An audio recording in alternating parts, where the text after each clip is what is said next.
Class 10th chapter 13 page 211 functioning of Indian democracy.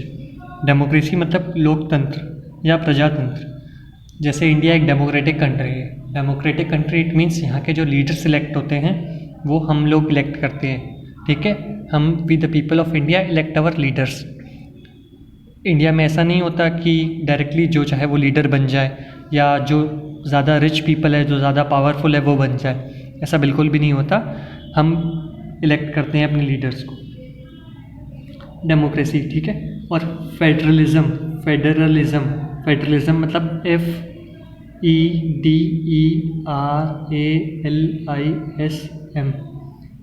Federalism का meaning होता है संघवाद। संघवाद मतलब ये होता है कि जो इंडिया है उसमें सिर्फ एक गवर्नमेंट नहीं है, डिफरेंट लेवल ऑफ गवर्नमेंट है, क्योंकि एक ही गवर्नमेंट सारा काम नहीं कर सकती। फॉर एग्जांपल प्रिंसिपल सारी क्लासेस को नहीं पढ़ा सकता, इसलिए उन्होंने टीचर्स अपॉइंट कर दिया। अब एक टीचर जो है वो सारे सेक्शंस को नहीं संभाल सकता, इसलिए उसने मॉनिटर बना दिया, ठीक है। तो आप रिलेट कर पा रहे हैं। India is an important democratic Republic in the world. The framers of the Indian constitution adopted the parliamentary form of government. The framers जिन्होंने इंडियन कॉन्स्टिट्यूशन बनाया उन्होंने कैसा फॉर्म ऑफ गवर्नमेंट अडॉप्ट किया? Parliamentary form of government. Parliament मतलब होता है संसद, जहाँ पर पावर डिसाइड होती हैं, पावर डिवाइड होती हैं कि सेंट्रल की क्या पावर है, स्टेट की क्या पावर है, लोकल की क्या पावर है। मैंने बोला ना India as a federalism government. India में फेडरलिज्म है। फेडरलिज्म गवर्नमेंट इट मीन्स यहाँ पे सेंट्रल गवर्नमेंट है, स्टेट गवर्नमेंट है, लोकल गवर्नमेंट है। Parliamentary under the democratic setup. Under this system, the executive at the center is responsible to the parliament and the executive in the state is responsible to the legislative assembly.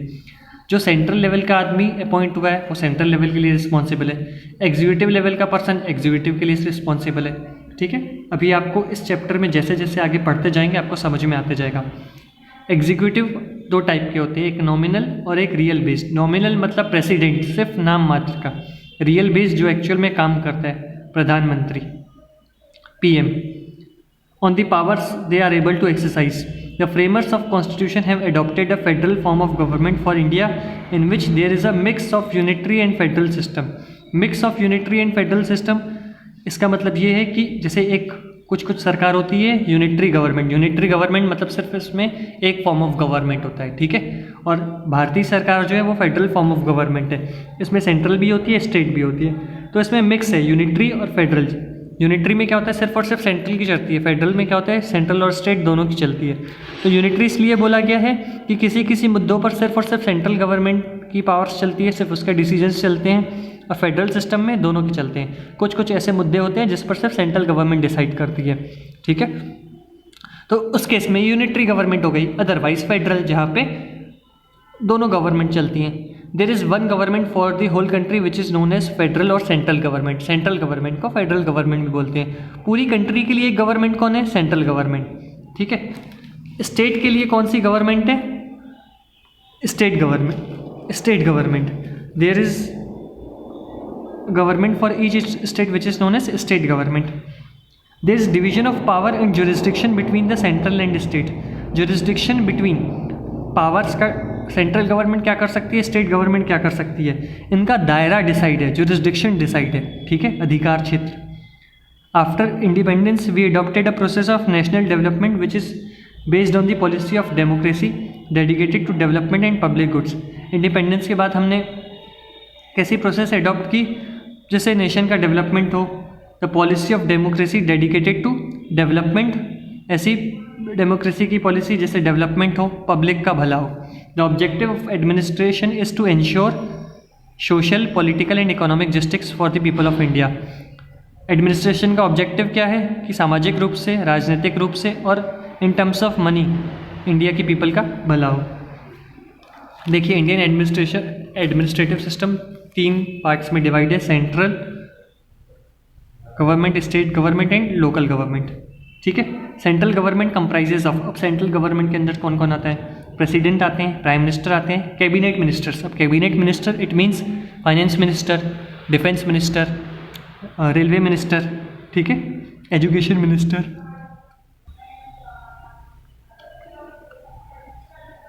Indian parliament, supreme court. Supreme court सबसे बड़ा उच्च न्यायालय होता है, तो ये central government के under में आता है। State government include governor. Governor मतलब राज्यपाल। इंडिया एमपी के गवर्नर कौन है? Anandiben Patel. Chief minister, cabinet ministers. The Vidhan Sabha and the high court. High court किसके अंडर में है? अब ये विधानसभा क्या होता है, ठीक है, ये मैं आपको नेक्स्ट लेक्चर में बताऊंगा।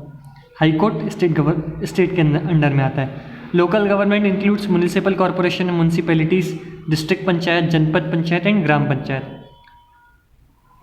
For proper administration the country is divided into state, revenue divisions, district, tehsil and villages.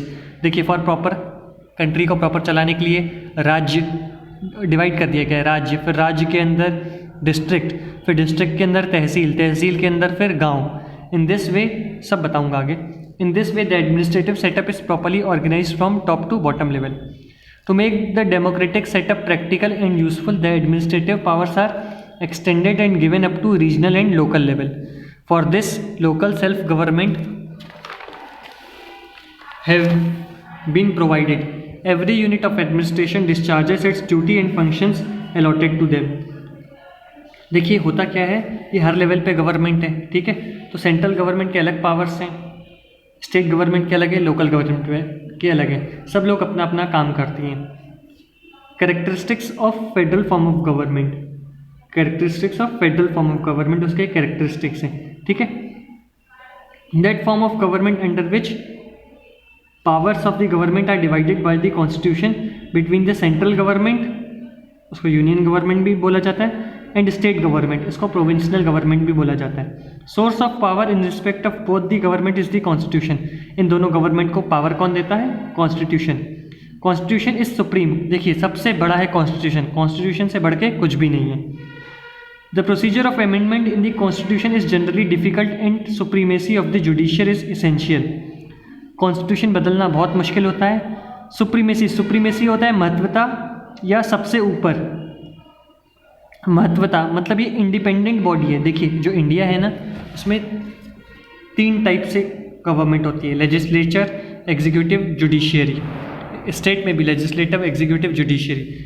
Legislature जो कानून बनाता है, जो इम्प्लीमेंट कराता है, एग्जीक्यूटिव, और न्यायपालिका जो न्याय दिलाता है। जुडिशियरी का काम है कि कॉन्स्टिट्यूशन की जो राइट्स हैं, कॉन्स्टिट्यूशन में जो नियम दिए हैं उनका पालन करवाना।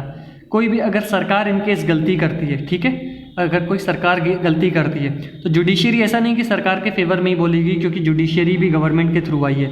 नहीं, जुडिशियरी एक इंडिपेंडेंट बॉडी है, सरकार के ये अगेंस्ट में भी बोल सकती है। एग्जाम्पल दे रहा हूँ, अगर गवर्नमेंट की बहस हो गई, मतलब आर्ग्यू कर लिया गवर्नमेंट ने किसी नॉर्मल पीपल से, और नॉर्मल पीपल ने गवर्नमेंट के ऊपर केस कर दिया, तो गवर्नमेंट के अगेंस्ट में भी केस जा सकता है, इसके फेवर में भी केस जा सकता है। जुडिशियरी जो है वो इंडिपेंडेंट बॉडी है। So it is essential that the constitution is written and rigid. इसलिए ज़्यादा ज़रूरी है कि जो कॉन्स्टिट्यूशन है वो रिटन हो। रिटन इसलिए हो ताकि वो एविडेंस रहे कि क्या लिखा हुआ है, क्योंकि अगर सिर्फ ओरल रहेगा तो लोग अपनी बात से मुकर सकते हैं। रिजिड मतलब नॉट फ्लेक्सिबल, आसानी से चेंज न होने वाला। Such form of government is known as federal form of government. Federal form of government मतलब जिसमें एक से ज़्यादा लेयर ऑफ गवर्नमेंट है।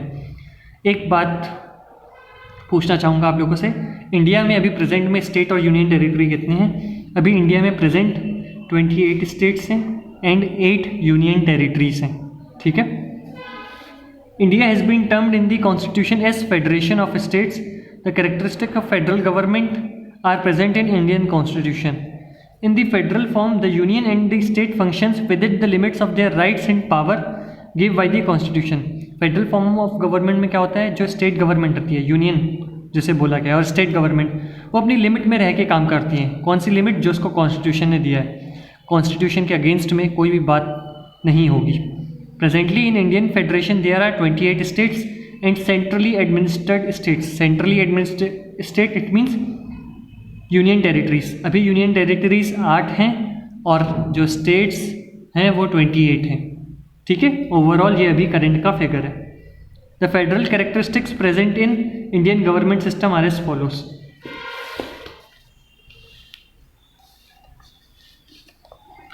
Dual government.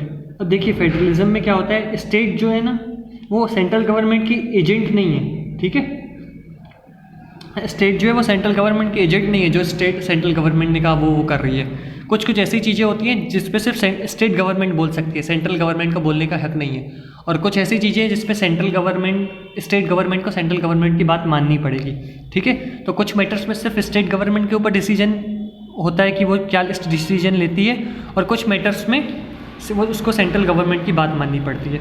Dual governments, dual मतलब दो governments. In India union there are both the governments, union government and state government. There is an executive in the union where there is a council of ministers and there are presidents, the prime minister and legislature of people's representative. देखिए ये जो लिखा है ना, executive in the union where there is a council of ministers and there are president, prime minister and legislature, parliament of people representative. ये इधर पे सब कुछ दिया गया है। council of minister including prime minister, president, ठीक है, पार्लियामेंट, काउंसिल ऑफ स्टेट्स, ये सब इसमें दिया गया है। I will explain it later. Similarly in this state also there executive and legislature where there are governor and a council of ministers under the chief minister and legislative assembly of peoples representatives. Same आप state में देख सकते हैं, legislative assembly है, legislative council है, governor है, council of minister है, including chief minister, जो कि यहाँ पे बताया गया है। Division of power, division of power मतलब मैंने आपको पहले ही बता दिया था, यहाँ पे पावर डिवाइड है। किसने डिवाइड किया? कॉन्स्टिट्यूशन ने। सेंटर को अलग पावर दे दी गई, वो अलग लॉज बना सकता है, और स्टेट को अलग पावर दे दी गई। अब देखते हैं, accordingly the centre and the state make law and run the administration as per the subjects under their jurisdiction. The power have been located in the constitution in the following manner.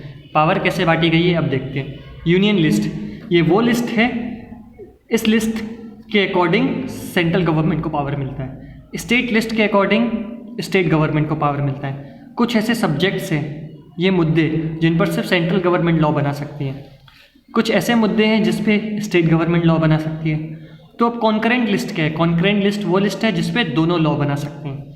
97 subjects हैं union list में, कुछ subjects दिए गए हैं, पूरे नहीं लिखे। State list में 62 मुद्दे हैं, ये दिए गए हैं, लिखा है ना, एक्सेट्रा, और भी।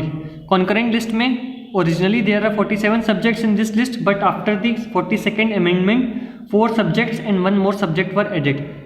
टोटल कितने हो गए? 47 + 4, 51 + 1, 52। दस प्रेजेंटली देयर आर 52 सब्जेक्ट्स।